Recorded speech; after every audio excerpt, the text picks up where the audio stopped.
what's very interesting is that in the first episode, they're just deciding to have sex like men. So it's the meaning that they want to have sex without emotional attachment, and which means that they want just to have sex with whomever they want and whenever they want. And of course, for this, if you want to live your sex life like this, you have also to protect yourself. So I found this very funny picture, and I know that there's a mistake, but it's a picture which I found like this. So I found it also funny to make it with the big mistake. So I don't know if you find a mistake, but anyway, like this you're occupied, you cannot talk during my talk. So it's good. So what is so bad with contraception? Because the first thing, what counts the most is love. I think you all agree that what counts the most is just love. And you have even Saint Augustine, so the one who wrote The City of God, so the one who inspired a little bit the title, who said, love and do whatever you want. So actually, if you love somebody, if you love your partner, why not also just to use contraceptions, and it's good because you love. And actually, I don't know if you've thought already about it, contraception solves many problems. Like, for example, overpopulation, because there will be no more little children. And also teenage pregnancy, because if teenagers, they would just use contraception and they have their sexual intercourse, it would just avoid that they will get pregnant. And also it can save you from a lot of diseases.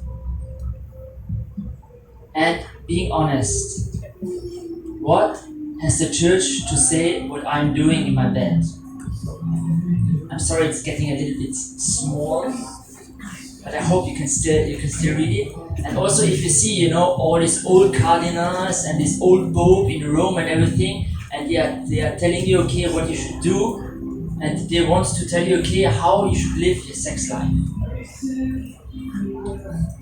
And again, what counts the most? It's love. So why should we not just use contraceptions? So what should we really think about it? Because I don't know if you have thought already about all these arguments. Normally it's, why not using it? That's the most important. And actually, to tackle this question,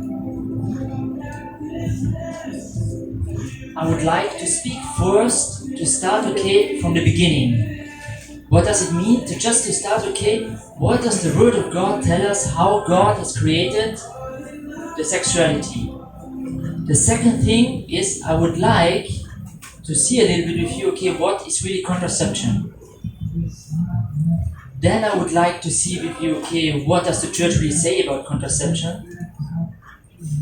Then that there might maybe be another way. And in the end, of course, a little conclusion. And just to tell you, one of the things also about this topic, it's a kind of a second layer topic. Because what is first is really to see, what is sexuality? What does it really mean? What was the intention of God in sexuality? And then afterwards, it's also to look, what is contraception? So that's why, in a way, one of the things this also presupposes is to say, that sexuality is something which is also reserved for marriage. That it would need this life, or this partnership between man and woman. So contraception afterwards, it's a new topic which comes in, since, for example, in our society, we have just changed, or we have just split off sexuality, and for example, also the marriage. Afterwards, it's clear that you also need things to protect yourself, but also, as I said, to not get pregnant.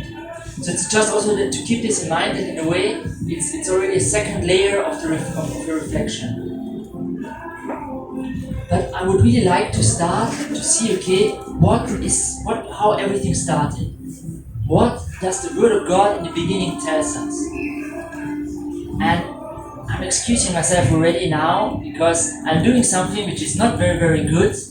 Because normally the Word of God, we should really read it, everybody should read it, and in order to really, to have this direct contact with it. But since the time is short, we have to go a little bit quickly. So, the Word of God. You have this first, the word does not count. The first account of the creation, and there it says that that God has created man, or that He wanted to create man and woman in the likeness of God. So it's as it said here, God created mankind in His image. In the image of God, He created them, male and female. He created them.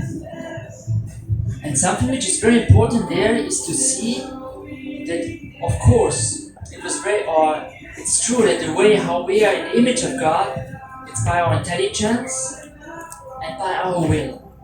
Because we are spiritual, and it's like God. We are with the intelligence and will, we are in the image of God. But there's one thing which I also discovered thanks to John Paul II, and it's exactly this. He's saying God created them, male and female, He created them. What does this mean? It means that the communion between man and woman, and this communion between the two, it's also a way how we are in the image of God. That means God who is Trinity, God who is communion, in marriage, man and woman, even through their body, they will be in the image of God. Because they will live this communion which God is living. The communion they are living, it's in this image. Or it's like the communion which God has among Himself, between the three persons. So there's something which is really great and amazing. That in our body, in our flesh, in this communion, we will be like God. And for example, even the angels, they are not like this. They can't have this communion. It's through our body and through our sexuality that we will have this communion.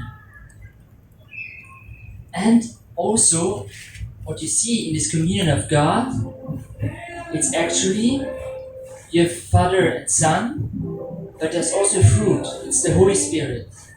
And there's also something which we see in the family, that this great love among husband and wife can even bring a new life, because there can be children. So now let us go to the beginning, part 2. So because there's also a second account of the creation, which shows us also some other things of how God created man and woman. So what's there very, very interesting is that man, so man really the masculine man, he was alone.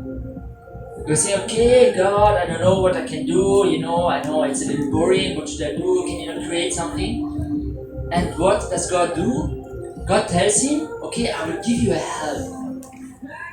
But what is there very important, this word help, which God tells him in the Bible, or this word which is used in Hebrew, it's the word, it's not just the kitchen help, it's not just the cleaning help, but it's the help of God. Normally, all other occurrences in the Bible, when this word is used, it will be about the help of God to man. So it's the meaning that the woman which God will create for him will be a divine help for man. So there's really something which is very great and which is very amazing. And even afterwards, you see that God is taking, or He makes Adam sleep. So guys, take care if you're sleeping, and afterwards you have to count your ribs up, because there will be something which will be missing. But He takes flesh from man, and then He's creating out of this rib, He's creating the woman.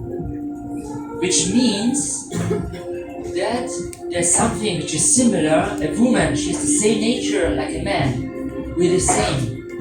But at the same time, she's different. And I think we have all already observed that man is not like woman and woman is not like man. But at the same time, that there's something which is very, very great, this difference which is among us. And then you see also that our sexuality, so sexuality is not just our sexual organs. Sexuality, it's even everything what we are, every cell of us. You can see if it's a cell of a man or of a woman. So it's really something which is very, very much rooted in us. And God wanted this sexuality. God made it something which is very great. And God really wanted that we have this sexuality. And that through our sexuality, we can have this personal communion among man and woman, and it can even become this expression of the total gift of oneself. Because you're really giving yourself to this person. The woman gives herself to the man, and the man gives himself to the woman. And even the fact, just look, normally, if there's a sexual intercourse, the both are naked. And there's something which is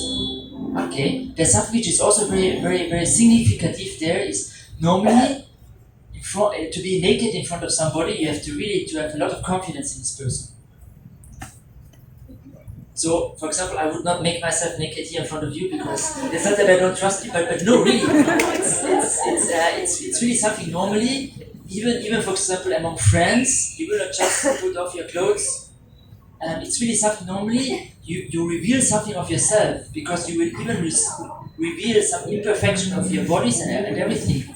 But it's also a symbol that you're completely given to this person, and there's no shame in front of this person. Because you know that this person doesn't judge you. And that's also what we see in the beginning of Genesis, because they were naked, but they didn't feel ashamed. So I know that this is very, very quickly, but it's just to keep us in mind that there's something which is very, very great with the sexuality. That it's marvelous, that it's so beautiful, and that it's really one of these biggest expression of this total gift, and also of this love, one of the greatest love which man can have among them, which even goes up to the body, and where the body becomes really the sign of it. So that's just that we can keep this in mind when afterwards we'll try to reflect also about, okay, what is contraception? So now let us try to look a little bit, okay, what is contraception? So I just was asking Mr. Google, because Mr. Google knows everything.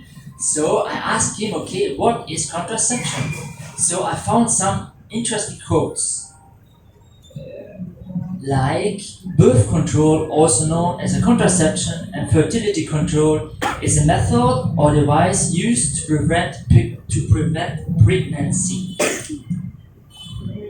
The deliberate prevention of contraception or impregnation by any of various drugs, techniques, or devices is birth control. And then contraception prevents pregnancy by interfering with the normal process of ovulation, fertilization, implantation. There are different kinds of birth control that act different points of the process. And my last quotation: a contraception method or device is a method or a device which a woman uses to prevent herself to become pregnant. So that are some of the most common definitions I found. But I was also afterwards, after I was reading all this stuff, I was thinking really, but what does this mean? A prevention. A prevention from what? A prevention from being fertile, a prevention from being pregnant. Why suddenly we want to prevent ourselves? Is a baby a sickness? Because sometimes if you read it quickly, it could really become an idea like this, okay, is a baby a sickness?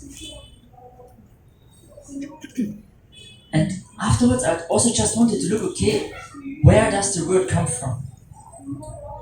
So actually it's a combination of contra and ception. So contra, which means against, and conception is just the fact that normally you're receiving or you're conceiving in your womb, which makes in the end, okay, that it's against the conceiving in the womb of the woman.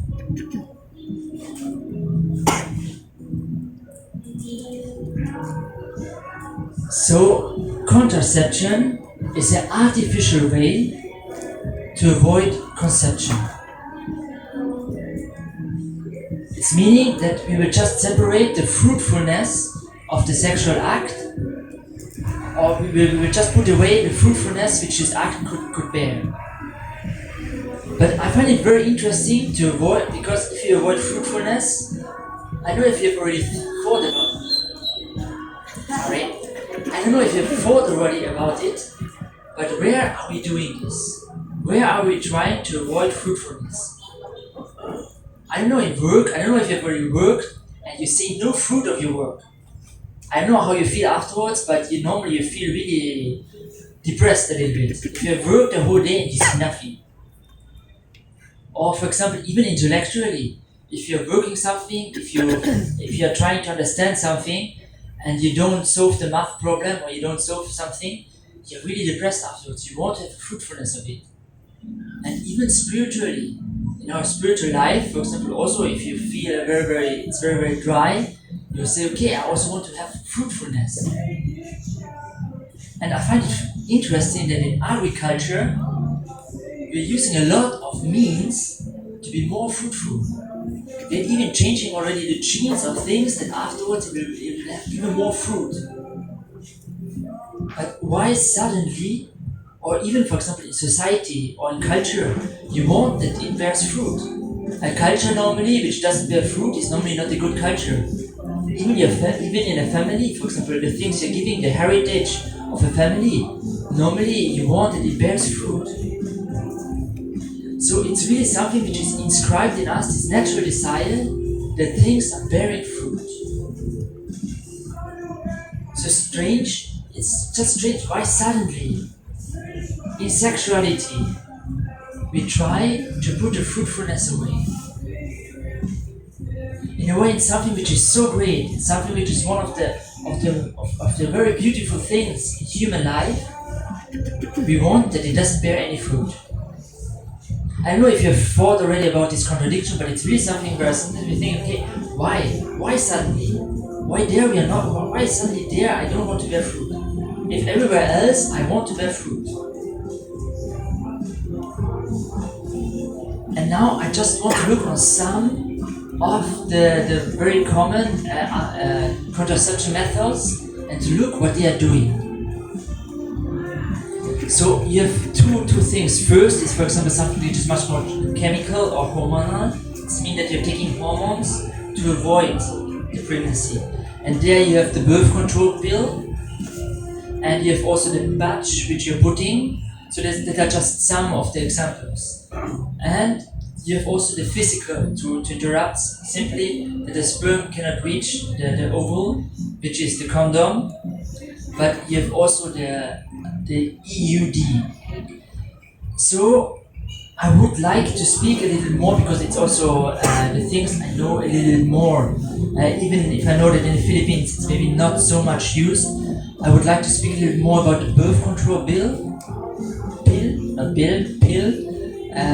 because there's a difference between a bill and a pill. So, and afterwards also the condom. I will mention a little bit something about the patch, but it's just also to show you, okay, what does it really do? Because in a way, the patch is also just doing the same thing. So let us look on the birth control pill. So actually, you're taking hormones. So the woman will take hormones, these pills. She will eat them, and then these hormones, they will just tell your brain that actually you're pregnant. So your body, the body of the woman, will change and will just say, okay, now I'm pregnant, so I have to put everything, I have to live, okay, like if there would be a little child in my womb. That's why, for example, there's no ovulation anymore. Because if you're pregnant, there's no ovulation because there's already a baby inside, so there would be no more space. So that's why, for example, okay, there's no ovulation, but actually there's no baby inside. But the problem is, during the pregnancy of a woman, she has no period. But since no woman like it, because normally it's something it's very rooted to a woman to have a period. Period. Thank you. So you can always correct me if I'm saying something very strangely. You just look like this, and brother, we don't understand. IUD. Okay. So no woman wants to have this. That's actually the reason why 3 weeks the pills are really with hormones, and 1 week the pill will be just sugar pills. Or now they're also putting some vitamins inside and stuff like this. It's because then suddenly it will tell to your body, okay, now I'm not anymore pregnant. Okay, so I have to clean the uterus. It's like if the woman would have had a miscarriage, it's the same thing. Because in a miscarriage, okay, you're pregnant, okay, there's something went wrong, so it's normally that the body will try to get everything out of the uterus. And actually it's the same thing which your body will do during this 1 week, and so you have a kind of being at a kind of period, but actually it's not the more normal one.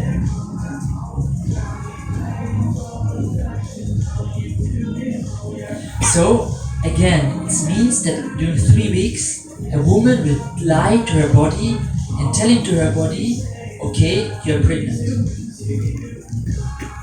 And it means also that there will also all the hormonal changements which are normal to pregnancy. Like you will gain weight, and that's something which is very, very common. All the women who will take the pill will tell you that they're gaining weight, because normally if you're pregnant you have to eat for 2, or you don't have to eat for 2, but your body is stocking things because you're not anymore alone. There are also mood changes, so it's not just a mood change which is normal to a woman, because I think all men can tell a whole history about it, that women can change their mood, but it's really also this mood change, man. Oh, I see someone already laughing, so so it's also all these mood changes which are coming, for example, with pregnancy, because a pregnancy is not something which is easy. It's really not easy, because it's really something which is exhausting for the body of the woman. And there's also, for example, dehydration. So what I would like to show you now is that the woman has no normal cycle. So actually, it's meaning,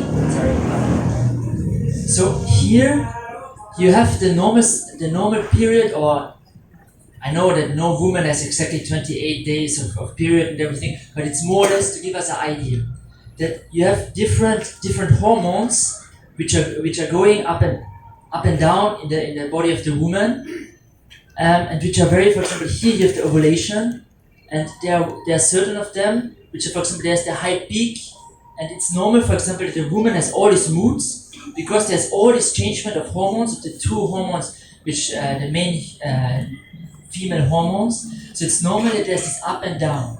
So for example, man, I can tell you it's normal that a woman has a lot of changement of moods and everything. It's because of this. No, but it's true, huh? It's true. It's like this, and that's really normal for a woman. God wanted it like this, and that's normal. So if you have a changement of moods, girls, it's normal, okay? So I just tell you, and guys, you better get used to it because it's normal. But what does the pill, when you take the pill, what does happen? Because actually here you see what happens during a pregnancy, how the hormones are working. The 2 same hormones are working during a pregnancy. It's the meaning that in the beginning they are quite flat, and the longer the pregnancy goes on, they're getting up. But it's the meaning if you take the pill during 3 weeks, so you're just there. So it's the meaning your hormones are just flat.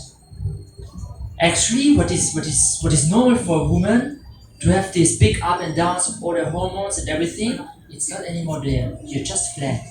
Actually, you're just like a man. Because sorry man, we are so simplest, we're just flat.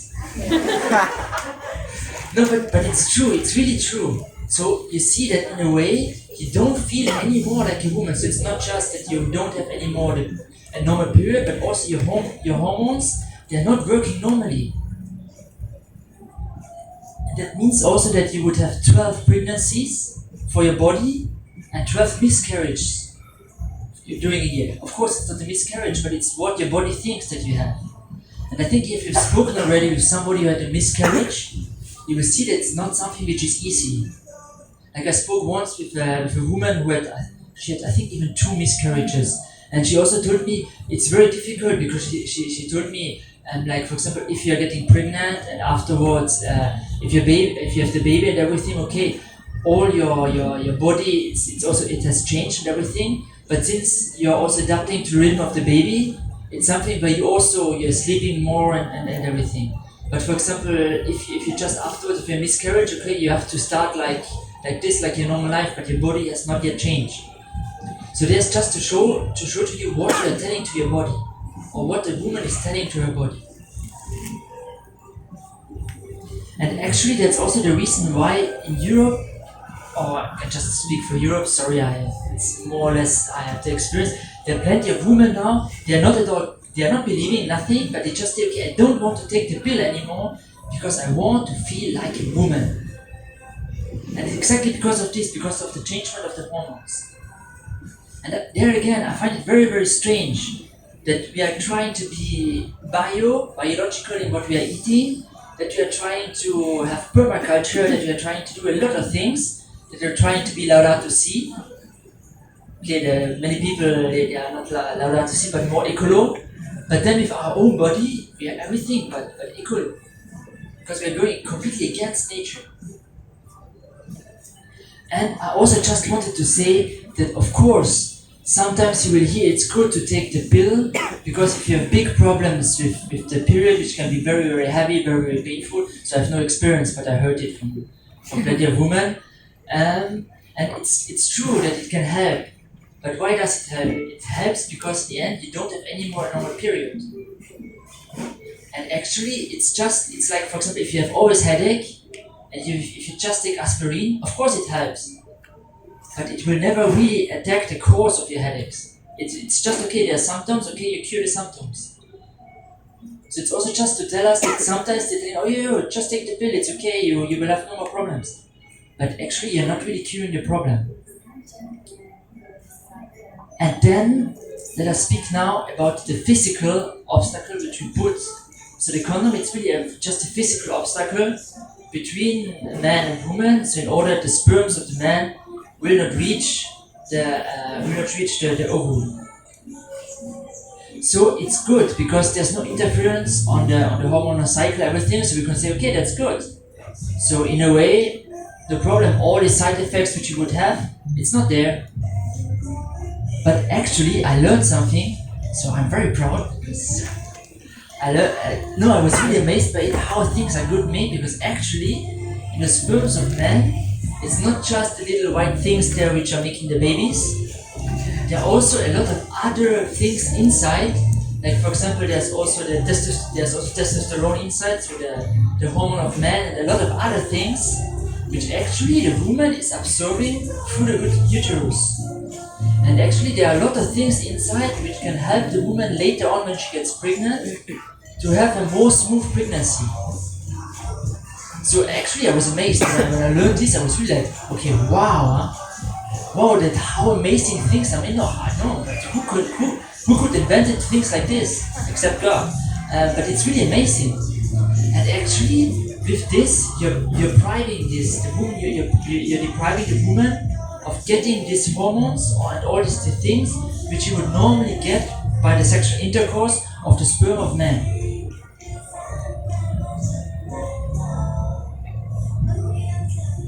And I also just wanted to look also what does it mean to put an obstacle between during the sexuality, an obstacle between man and woman. Of course, it's just a tiny little thing, but I can tell you, for example, in Austria, during winter it's cold.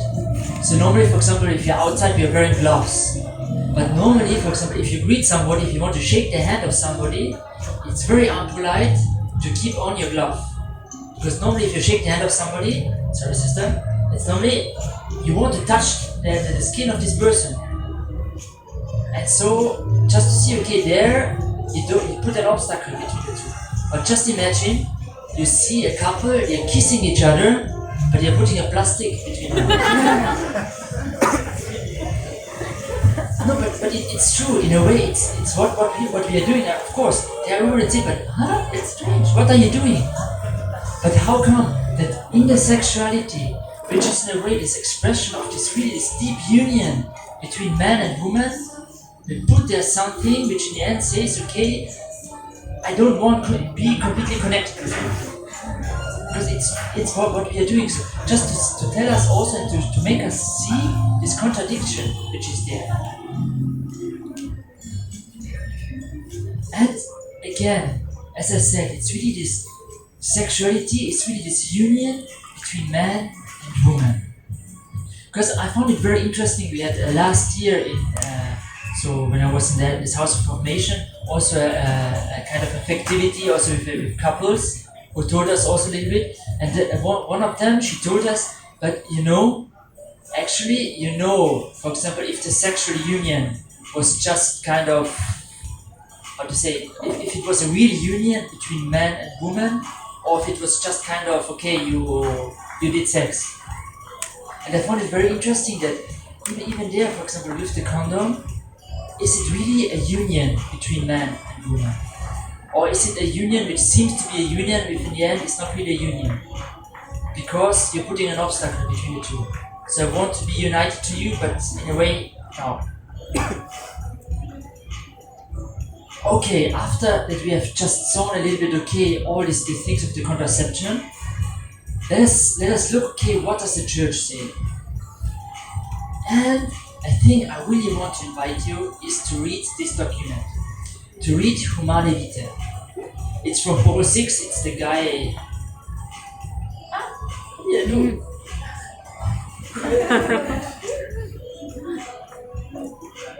That's too high tech for me, I'm just low tech. So, it's from Paul VI, and actually, so it was in 1968 that he wrote this encyclica, and very often we limit this writing simply about the thing where he says, okay, it's not allowed to use contraceptives. But actually, that's in the last part of this document. Everything what you can read before, he will show you and he will tell you how great and beautiful sexuality is. That's why it's a very, very, very beautiful document. It's not very, very long, it's really not long. So really, if you have time, try to read it. And you will see that this document is not just, okay, the church says no to contraception, point, finish, because this he could have written in one line. But no, it tells you, okay, how great sexuality is, why the church takes it really seriously, and also, okay, what does it mean with contraception? Why the church says, okay, we cannot have contraception. So, this is a long citation since we don't have the time, like always. We don't read everything, but what's the thing which is the most important? It's that he says, okay, we cannot separate the unitive part of sexuality. It's the meaning that the man and woman are united, with the fertile part. It's the meaning that there can be an openness, or that there can be a new life which can start.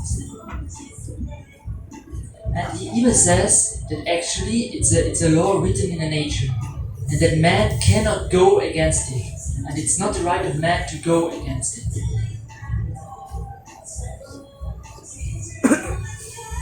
So it's the last thing in gray where it says actually it's written in the nature of man and human. But what he's writing also in this is that there is also another way. So now I would just like to speak very quickly or a little bit about another way, and that's natural family planning. So I don't know if you've heard already about it, because I hope you can read it. The church doesn't say that the more children you have, the better it is. So that's false. That's really false. The church doesn't say, okay, you have. It doesn't mean, okay, the more children, the better it is. The church also says, for example, it's also written in Humane Vitae, that it's not every sexual act, every union between man and woman does not have to be procreative. So it does not mean that every time they sleep with each other, that they need to have a child.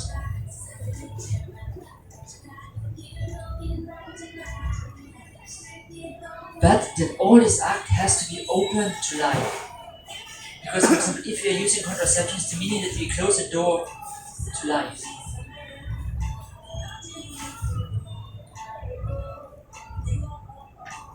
And what's also very, very amazing is the woman, she's not always fertile. Because actually the days when a woman is really fertile, like when she can really conceive, the days are quite limited. So you see that God had also a plan, that the nature provides also something.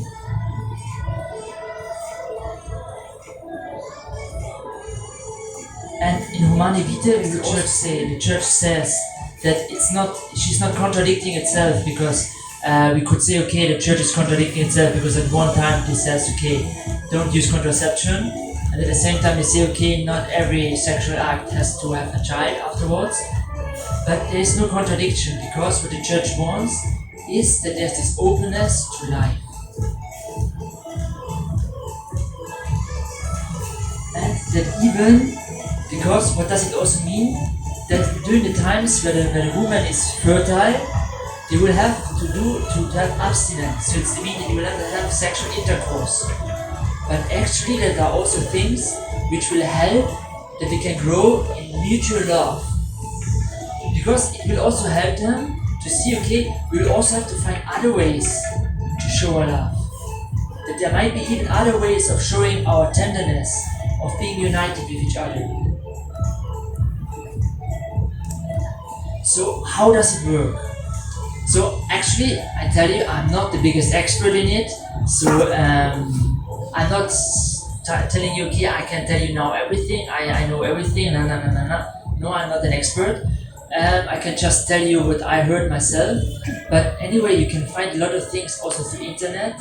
And there are many people, for example, who really know it very, very well. But just to show you also that here again, you have the cycle of a woman. And actually the things which are white here, it's the days where the woman is really fertile.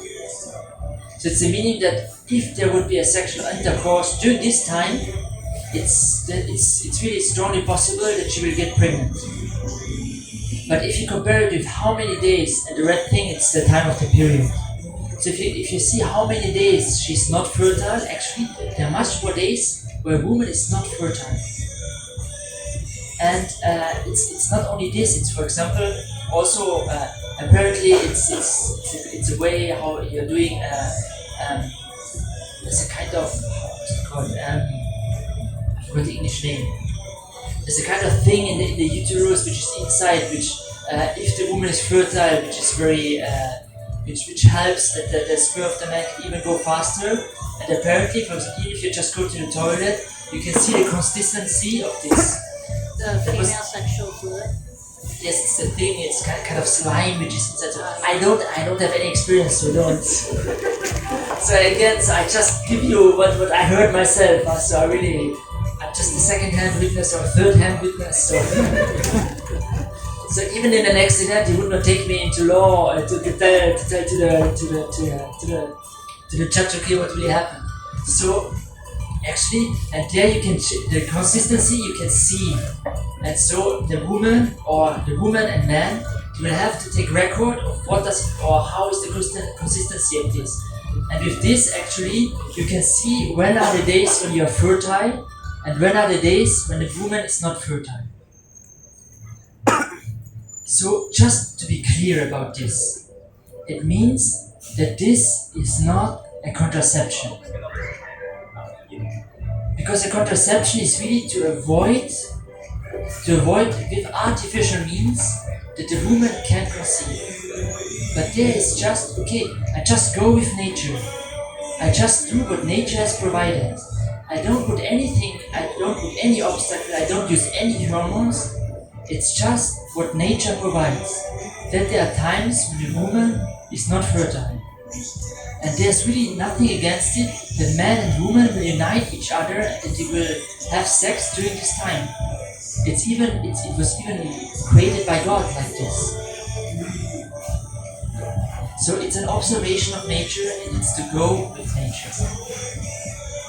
And it's also respect of the body. Because actually, the man, the husband and the wife, they have to be attentive to the body of the wife, of the woman. And they have to be attentive and to listen, okay, what does nature tell me? How does the body go? And really to respect also their own body. again, there's something which is very important in it. It's really the responsibility of both man and woman. Because if it's just the woman who does it, it will not work. So it's really something where man and woman has to work together. So very often you see in couples that it's man who has the tableau where he's writing the things to see, okay, where are the days where she's fertile and where she's not fertile. But it's really the two who are responsible of it. The two have to work together. And there again, it was once a couple who told me also, because I was speaking to her, okay, how does she feel with it, how is it, and she was telling me, of course, it's not very easy, and that's also my next point. But she was telling me, it's also very good because there's one point you really have to speak. And since it's also something which is very intimate, because of course the sexual life is something which is very, it's really the intimacy of the couple. But she said to me, it's great because we have to speak about it. We have to speak with each other. We have to exchange. But of course, it's a struggle. Why is it, for example, also a struggle? Is because, of course, the days when the woman is fertile, it's also the days where she has the biggest desire to be in union with man. So that's true. We have also been clear. It doesn't mean that everything is easy now. Okay, that's everything going like this. No, it's really a struggle, and it really takes a lot. It's really a big struggle, but it's really something which is worth it, and it's really also something where you have to try, where both of them have to work together, both of them have to struggle together. So again, it's for example all the couples they will say us. I heard also once there was a man who also told us, he even told us he was giving a talk about something completely else to the brothers, and he was telling us, yes, there I saw a young priest who was speaking about the natural family planning, and he really saw that he has no experience of anything because I know, it's so great, it's the respect of the body, no. He was saying because actually if you're practicing it, it's difficult, it's hard, it's not so, yoo-hoo, that's so nice, it's the best thing. No, there's a real struggle. But he himself said, yes, of course, but it's worth. But he was saying, but it's a real struggle, you can't hide it. You can't hide this, that it's difficult.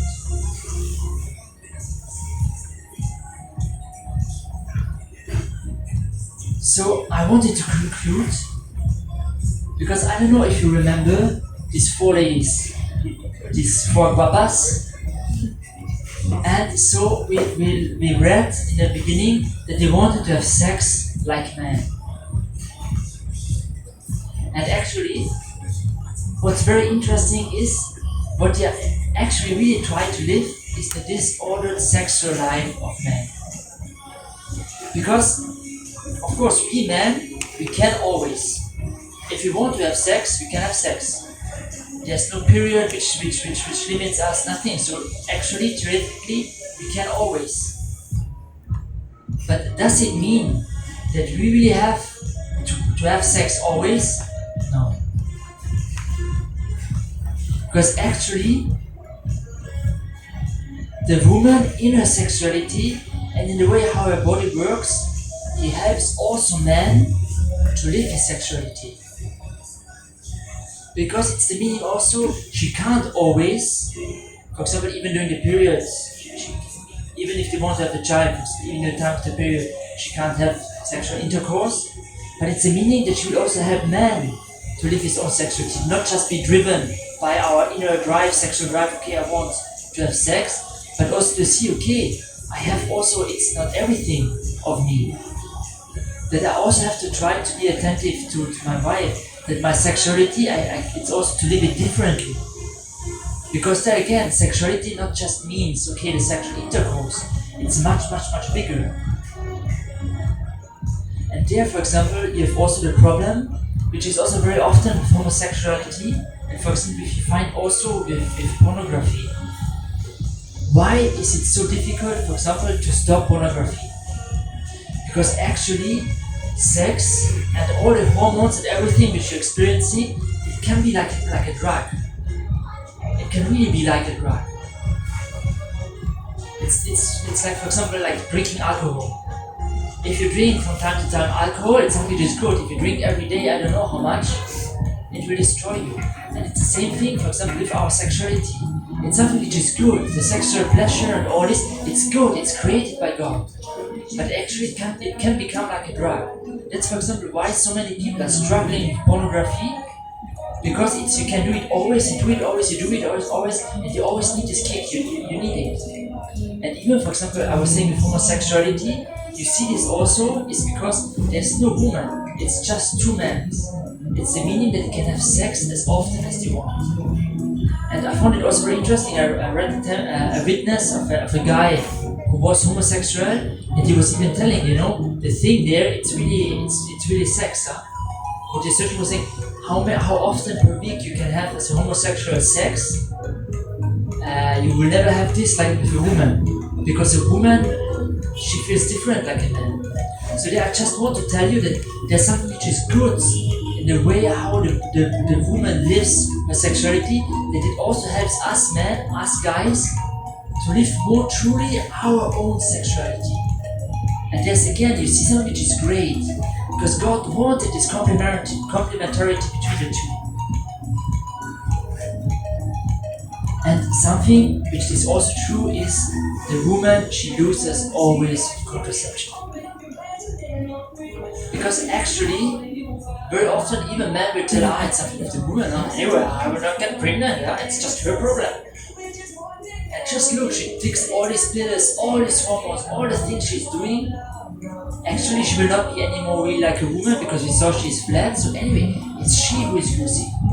It's she who is negating her body. Because actually, I know I always say actually, so I'm sorry. No, but I was also very interested when I was preparing this talk. I found it very interesting that there exist pills for men. There exist a lot of hormonal things for men. But why are they not on the market? Because guys, being on it, would not take them. We just would not take them.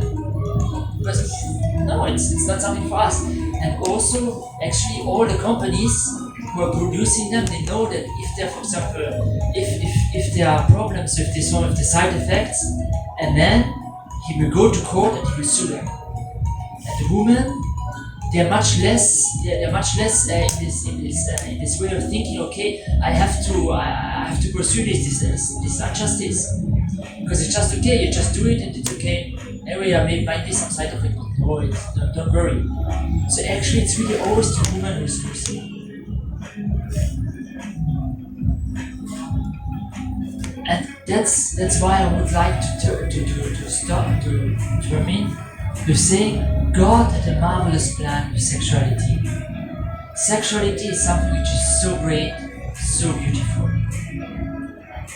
And that's really something which we have to keep in our mind. It's something which is so great, so beautiful. And actually, why the church puts about a lot of things around it and saying a lot of things about it? It's just because she wants to save this, because it's so great. It's just like, I like a lot of cars, so I take an example of a car. If you have a Ferrari, you will take care of this Ferrari. You will not just go on any road with your Ferrari because you don't want to damage it. You will even, you will clean it very often or stuff like this. So if you have something which is very precious, you try to protect it. And that's also the reason why sometimes you can feel a little bit, okay, why does the church make so many laws around sexuality and everything? Why gets it so complicated? It's because she sees the valor of it, the greatness of it. And she wants to protect us. Because the biggest lie our modern society wants to tell us about sexuality is that it's just a thing, it's nothing. No, it's not nothing. It's something so great, it's so beautiful. Thank you.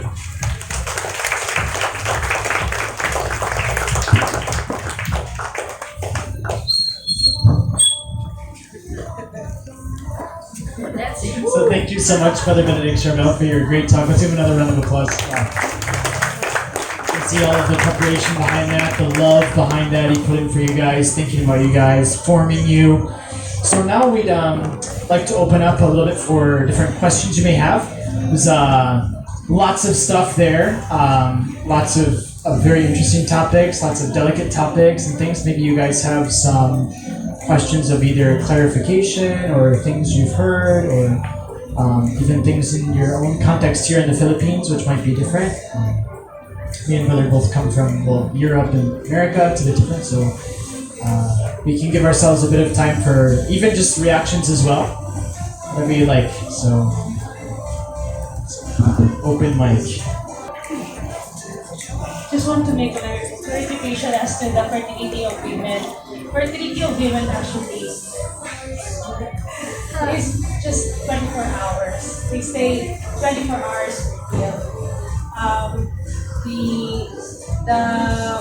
The lifespan of the sperm cell would last to 72 hours.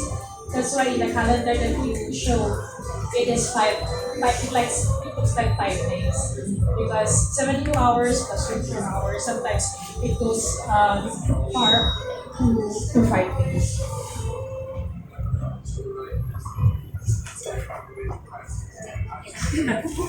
Thank you. Thank you so much. It's just to help to ask questions. We will videotape here to help us out. Because at the beginning you said like contraception, conception maybe is the fruit of the sexual act, and so why do we want to get rid of that fruitfulness? But people will see that the fruit. I don't know if what you would answer for the fruitfulness as pleasure, because there is this part of it, and people will not get rid of that pleasure, and that would be the fruit that they see in this act that they have.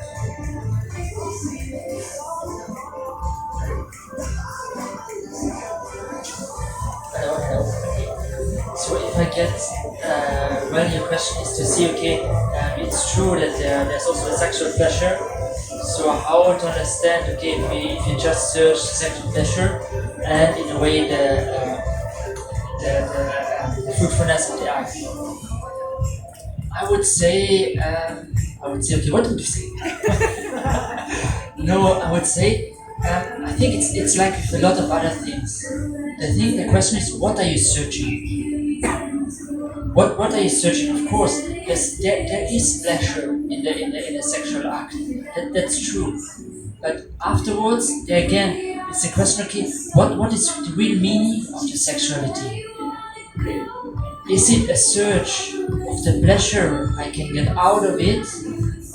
Or in the end, is this act of sexuality, this total gift of myself to somebody, and to know that I am received by this person, at the same time that this person is giving himself totally to me? I would say that their pleasure, it's there. I think it's really there, it's part of it. But the question is more, am I searching this? If I just search this, in a way it becomes very selfish. Because in a way it's just, okay, what I want is my pleasure. Or in a way a common pleasure which we might have to do the two together. Or is it really a way to have really this union between man and woman? That's why I was, something which really I found very, very enlightening for me was what I shared here with this woman who told us, actually, you feel if the sexual act was an act of union, or if it was just a sexual act, or if it was just an exterior thing. And I found it also interesting. I read once also a witness of a man who was saying that it was a Catholic man. He was saying for a very long time, when he had sex with this woman, what was just in his mind, in a way, was the performance. He was really thinking of, okay, I have to perform something. And afterwards, he said it took him many years to understand that's not this the meaning of it. That in the end, what's the most important is that I have this union with my wife, to be united to my wife. And there, I don't know if I answered to your question, I would say that's this. But of course, the thing which is very difficult is, in a way, we have to touch always, okay, what's the real meaning of the sexuality? Afterwards, they just search the pleasure. Of course, they're okay, why not just also using contraceptives? And the fruitfulness, it's also, it's not always that it has to be fruitful, but it's the meaning that it's open to life, that I don't close the door to life. Even if I know that during this time the woman will not get pregnant, but I still don't close the door completely to life. I don't intervene that life could not come. I know if I answered your question. No, you can say no.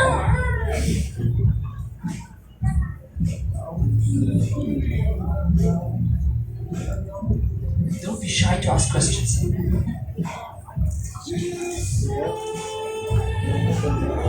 Or yeah, even just a reaction to, oh, good, Eric.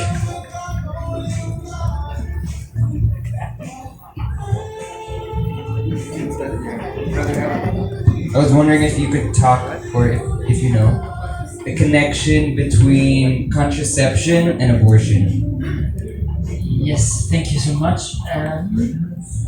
Actually, it's also something which is very interesting, is that statistics are showing that in the countries where they're using a lot of contraceptions, it's also the countries which have the biggest abortion rates. And what's the reason behind it? Because it's simply because sex becomes a thing. Sex is just something which has no big importance. You can do it with everybody. You will hear very often, oh, it's just sex, huh? It's just sex. But actually, since it becomes not something which is very important, it's also okay if somebody gets pregnant. Okay, it's not very important. Just remove the thing, because it's just a little thing which is there. And that's statistics which proves it. So it's not the church that's making up stories. It's really statistics are proving that in the countries who are using a lot of contraceptives, it's also the countries where there's the most rate of abortions. So I like your talk, brother. Like there's really new things that oh, nice. Especially when one of the points. What would you say without the microphone? Huh? What would you say without the microphone? Yeah, I like your talk, brother. So yeah, especially when you said, Bana, when God created this, I don't know, the wisdom of sexual intercourse, He didn't make the woman every day, 24 hours fertile. So it's amazing that even God is really not being negative about having sex, but He's giving also us like a certain responsibility in this sexual intercourse. So it was God. But why is it easier to negate this? I mean, like what you said, you gave a lot of examples now. We don't usually negate things. Diba? We don't like to be not fruitful at work, especially me. You know, many things. We don't like to be not fruitful. We want to have fruits of our work. But why is it easy to contradict ourselves when it comes to sexuality? So thank you. Good luck, brother. First, thank you very much for saying that it was a good talk. I'm comforted. So if you start your question like this, you can afterwards ask everything you want. It's just good. No, it's just to make you so at ease to ask questions. So it's a very good question, and it's really a question I was also asking myself. I don't know if I have really a clear answer of it, but something which became for me also more and more clear when I also was trying, because I was also very interested in this theme, also everything about marriage, about stuff like this. And I think one of the things is also, since it's something which is so great, I think there is also somebody who doesn't like it. You know, this guy with the two horns there, with the red tail there. So of course, I think really I'm getting more and more convinced that one of the reasons why sexuality, why the family is so much attacked, it's because it's just so great. And it's because just one of the biggest and most beautiful things God created. Because as I said, you know, even the angels, they can't have this. There's not such a communion which is possible between man and woman. The angels, they don't have it. They don't have it. They can't have it. They are super intelligent, they are everything. So they are really much more, as they always saying, the most stupid angel is more intelligent as the most brilliant man. But they don't have it's because we have a body. And because we have this sexuality. And I think there's also these reasons why very often it's just so negated. Why it's reduced to nothing. Because it's just so beautiful and so real. So that's one of the things I'm thinking, okay, why it could also be attacked like this. But afterwards, I'm also thinking that it's also because, in the end, what is really searched in it? There we come back to the question of the sister. I think it's also, if it's just a if it's just a search of this pleasure, what I can get out of it, of this feeling, of these strong things, I think there's also, I have to avoid that afterwards there are kind of side effects, which means that you could get pregnant. And I think that maybe a little bit the two reasons why we are just cutting the things off. And sometimes it's also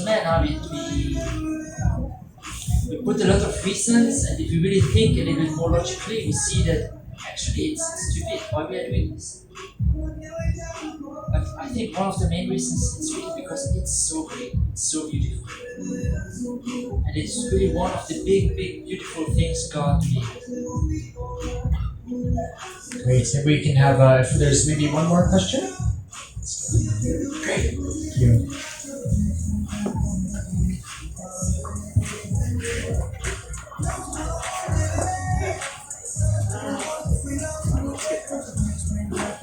How do we reply to this question? How do we respond to people's opinion that we are using? A lot of people are using contraception because of overpopulation. We want to control population growth. Thank you very much. It's also this very good question. And it's true, it's a difficult question because it will be also one of the big arguments very often when we said, okay, there's an overpopulation, we can't have, I don't know how many children. The real question behind, I think it's ahead of the question of overpopulation. I think it's also more a question of the family. I would say, okay, because it's true, for example, if there are families who have already, I don't know, 5, 6, 7 children, and for example, they don't have the means of having a new child, what to do? There are a lot of questions. I don't pretend to say, okay, everything is easy and it will solve a lot of things. But I think it's also something which we have to see that it starts earlier. What's really okay? That's also something with the natural family planning. It's also something which starts, okay, how can I be responsible also in my parenthood? How can I be responsible in my motherhood and in my fatherhood? How many children can I really have? Of course, it can always happen that there is a child coming, and it was not planned. Okay, for example, I can tell you the story myself. I was not really, I was unplanned, because when my father told to my mother that, we could have a new child, and my mother was saying, we don't have to discuss, I'm already pregnant. So that's my story. So thank you for listening. No, I think it's also there. It starts really. It's a difficult question, and I think it's really to reflect more. Okay, how can we educate people to see, okay, what is the greatness of being a father and mother, and how to really to be responsible with being a father, with being a mother, and what to answer to somebody, for example, who, as I said, in a family they have, I don't know, 7, 8 children. They have already not a lot of means.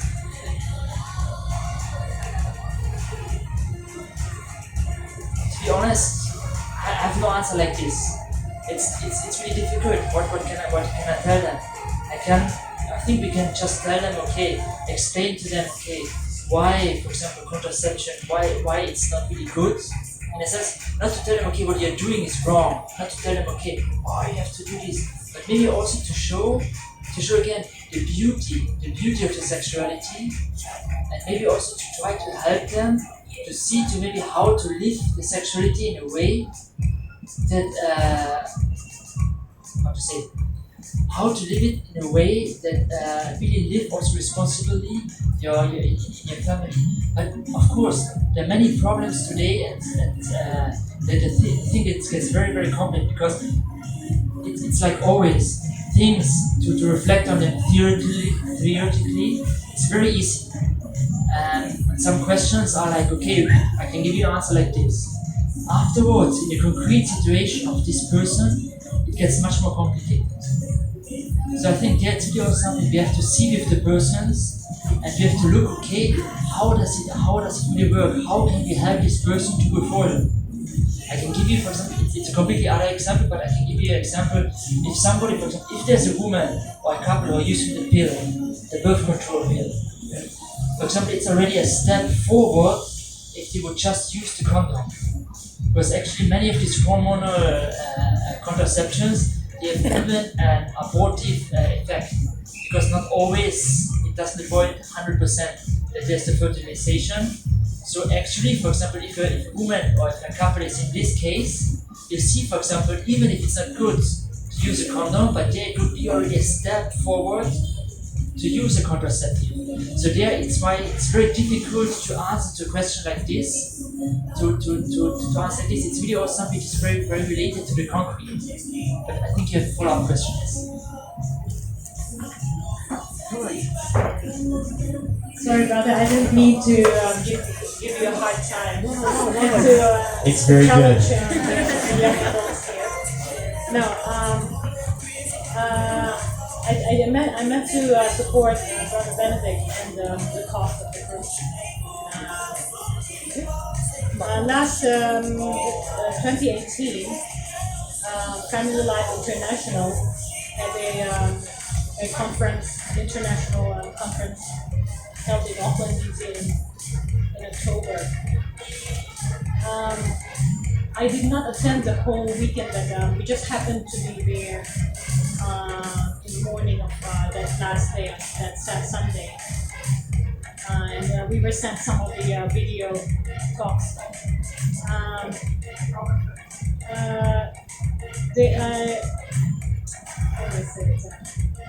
As we probably, many of us probably know that these artificial contraceptive birth control pills or other devices, they are manufactured by multinational companies. So they are big money-making ventures by these huge businesses. So that's one thing why they would promote and they would try to seduce governments from third world countries like ours, other countries, third world countries in the world, so to sell their products. And also, there are a lot of resources. I don't want to talk too much, but there are a lot of resources also in Family Life International that might strengthen also your, in case somebody asks, tells you that, well, it's very helpful to control population growth. I think that's not the answer to the question. Okay, I agree with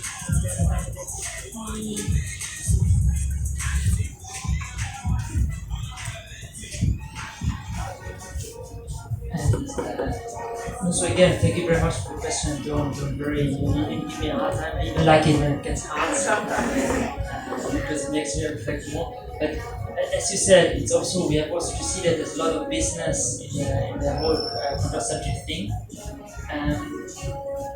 But afterwards, it was again also in listening to it, came also to my mind. Of course, for example, with children, with overpopulation. But again, sometimes I also asking myself, and it's just a thought. is a child really a curse or not? In a way, if God really wanted a child, is there not also a possibility to handle it in a way? Again, I don't say like this. Okay, the more children, the better it is, or I don't know. The family, the thing is very complicated. But I think it's also a little bit too easy to say there's overpopulation. Because actually, is there really so much overpopulation? Because again, look for example, I'm coming from a very rich country now. So how come that we are using I don't know how many means of the world, and for example in countries like the Philippines or even for example in Africa, they don't have the means. So I think it's also something in a way to go too easy to say okay there's an overpopulation. I don't think that's completely overpopulation. The problem is also more that there are many people who are using a lot of means. If we would share them, I think we would have enough for all the people in the world. Great. Well, thank you so much, everyone, for coming. It's a beautiful evening to see how the teaching of the church on sexuality really pushes us to be responsible. And I was thinking it's probably one of the key words there, being responsible for who we are, for who the other is, for what our sexuality is. So we can go forth from this talk being responsible for our Catholic faith. So why don't we let's all stand by the prayer. Maybe we'll ask Brother Benedict Charbel to pray and give us a blessing for this evening. In the Father, Son, and the Spirit, Amen. It's always good to start with this on the cross. Lord, we want to give you thanks for this greatness of the creation. We want to give you thanks how great you created each one of us. And we want to give you thanks in a special way for our sexuality. That it's something which is just so amazing, so great. It's also a way how we can be in your image.